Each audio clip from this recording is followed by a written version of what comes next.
Selamat siang teman-teman semua. Perkenalkan, nama saya Nia Wali Halawa. Saya kelas AB3C, jurusan Administrasi Niaga, Prodi Administrasi Bisnis Politeknik Negeri Medan.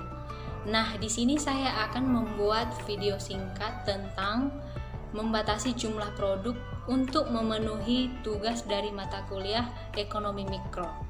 Baiklah, langsung saja. Batasi jumlah produksi.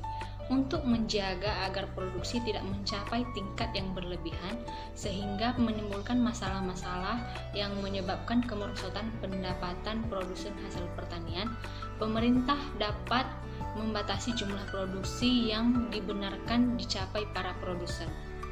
Nah, bagaimana kebijakan itu dilaksanakan dan bagaimana akibatnya kepada produksi dan harga dapat diterangkan dengan menggunakan gambar yang ada di samping ini. Tanpa adanya campur tangan pemerintah, permintaan dan penawaran ke atas suatu hal pertanian berturut-turut ditunjukkan oleh kurva D dan S. Dengan demikian, apabila harga adalah sepenuhnya ditentukan oleh interaksi antara permintaan dan penawaran, maka harga yang tercapai adalah P1 dan jumlah barang yang diperjualbelikan Q1. Misalkan harga yang tercapai dalam pasar bebas ini tidak memuaskan para petani dan pemerintah sebab dianggap harga tersebut terlalu rendah.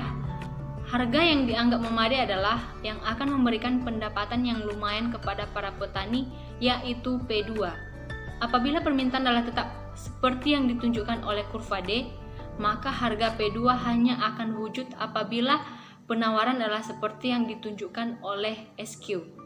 Dengan demikian, barang yang sebabnya diproduksikan dan diperjualbelikan haruslah sebesar Q2. Ini berarti para petani secara keseluruhan memproduksi tidak lebih dari Q2. Tanpa adanya pembatasan produksi pada harga P2, para petani akan memproduksi sebanyak Q3.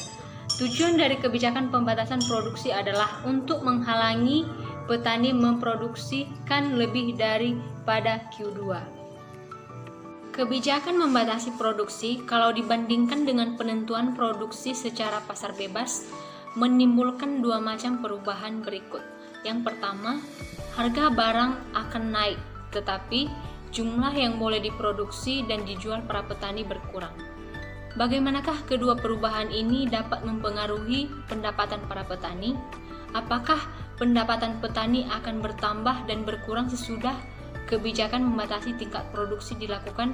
Tergantung kepada elastisitas permintaan di antara titik E2 dan E1.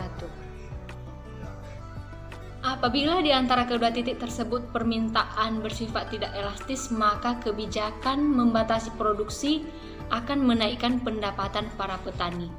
Maka dapatlah dibuat kesimpulan bahwa kebijakan membatasi produksi dengan tujuan untuk menaikkan pendapatan para petani akan mencapai sasarannya hanya apabila permintaan terhadap barang yang dibatasi produksinya adalah bersifat tidak elastis.